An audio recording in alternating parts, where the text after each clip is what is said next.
again, to do all you can to get out the vote. As people of faith, we know all too well the historic consequences of this election. We see the failure of justice far too often in our communities and on our streets. We see our loved ones treated differently and denied their basic human rights because of the color of their skin.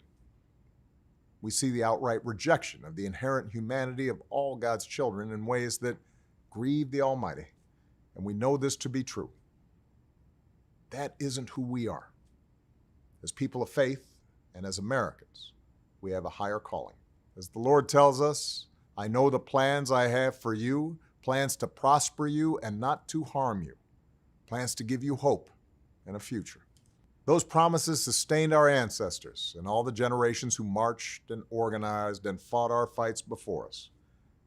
Today, we're inspired by a new young generation that leads us forward towards the promises of hope and a future and a story that's ours to write.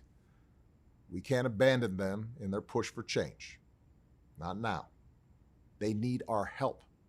They need our vote. My friend and brother Joe Biden calls this election a battle for the soul of our nation.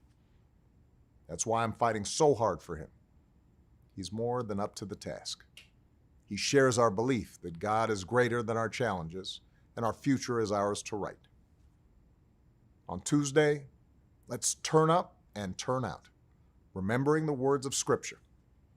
Let us not become weary in doing good, for at the proper time, we will reap a harvest if we do not give up. God bless.